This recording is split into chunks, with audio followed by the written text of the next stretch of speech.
ఏది అయినా ట్రై చెయ్యి ఆచి చికెన్ మసాలా. ఆచి చికెన్ మసాలా. మొయినాబాద్ డ్రగ్స్ కేసులో ముగ్గురు నిందితుల్ని పోలీసులు కస్టడీలోకి తీసుకున్నారు. 3 రోజుల పాటు వాళ్ళని విచారిస్తారు. ఏ అంశాలపై వాళ్ళు ఫోకస్ చేయబోతున్నారు? బ్రేకింగ్ న్యూస్ మనం చూస్తున్నాము. చెంచల్గూడ జైలు నుంచి నిందితుల్ని అదుపులోకి తీసుకున్నారు పోలీసులు. కస్టడీలోకి తీసుకున్నారు రోహిత్ రెడ్డిని, రితేష్ రెడ్డిని, నమిత్ శర్మని. శంషాబాద్ పోలీస్ స్టేషన్ కి తరలించారు. 3 రోజుల పాటు పోలీసులు వీరిని విచారించబోతున్నారు.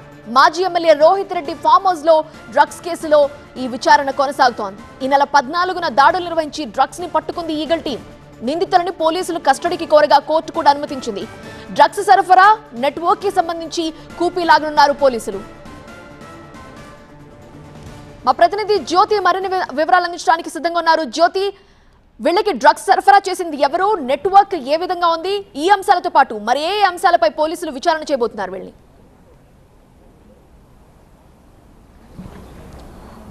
నీలిమా, చెంచల్గూడ జైలు నుంచి రోహిత్ రెడ్డితో పాటు రితేష్ రెడ్డి, అంతేకాకుండా నమిత్ శర్మలని కస్టడీకి తీసుకున్నటువంటి పోలీసులు శంషాబాద్ రూరల్ పోలీస్ స్టేషన్కి తరలించడం జరిగింది. ప్రధానంగా డ్రగ్స్ నెట్వర్క్తో పాటు ఆ రోజు జరిగినటువంటి కాల్పుల అంశం మీద కూడా ఈ 3 రోజుల కస్టడీలో విచారించబోతూ ఉన్నారు. ప్రస్తుతం మనం శంషాబాద్ రూరల్ పోలీస్ స్టేషన్ దగ్గర ఉన్నాము.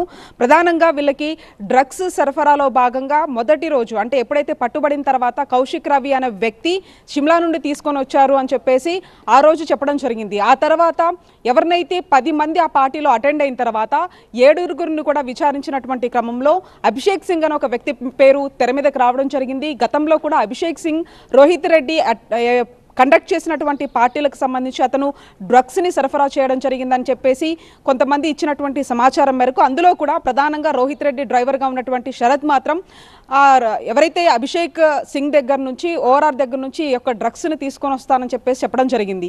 ఈ నేపథ్యంలో డ్రగ్స్ నెట్వర్క్తో పాటు మరొక వైపు 14వ తారీఖున ఎప్పుడైతే మొయినాబాద్ పోలీసులతో పాటు ఈగల్ అధికారులు సోదాలు చేసినటువంటి సమయంలో అప్పుడు కాల్పులు జరపవలసినటువంటి పరిస్థితి ఎందుకు వచ్చింది? ఎందుకంటే రోహిత్ రెడ్డితో పాటు రితేష్ రెడ్డి ఇద్దరు కూడా కాల్పులు జరిపేందుకు ప్రేరేపించడము, అంతేకాకుండా ప్రధానంగా ఏం జరిగినా తాము చూసుకుంటామని చెప్పడం, ఈ అంశాలకు సంబంధించి కూడా ఒకవైపు ప్రశ్నించబోతూ ఉన్నారు. అంతేకాకుండా ఇప్పటి వరకు ఎన్ని పార్టీలు జరిగాయి, పార్టీలు జరిగినటువంటి సమయంలో ఎన్నిసార్లు అక్కడ డ్రగ్స్కి సంబంధించినటువంటి పార్టీ జరిగింది, ఆ పార్టీలో అటెండ్ అయినటువంటి వాళ్ళు ఎవరు అనే దానికి సంబంధించి పూర్తి స్థాయిలో కూడా ఈ 3 రోజుల కస్టడీలో విచారించేటటువంటి అవకాశం కనిపిస్తోంది. ఎందుకంటే రోహిత్ రెడ్డి ఫామ్ హౌస్కు సంబంధించి గతంలో కూడా అనేక వివాదాలకు కూడా కేర్ ఆఫ్ అడ్రస్గా ఉంది కాబట్టి ప్రధానంగా డ్రగ్స్ పార్టీకి సంబంధించి అక్కడ పొలిటీషియన్స్ ఉండడము, అంతేకాకుండా బిజినెస్ పర్సన్స్ ఉండడము, ఆ పార్టీ అసలు ఏ కారణం వల్ల కండక్ట్ చేయాల్సి వచ్చింది అనే దానికి సంబంధించి కూడా ఒకవైపు సిట్ విచారించబోతోంది.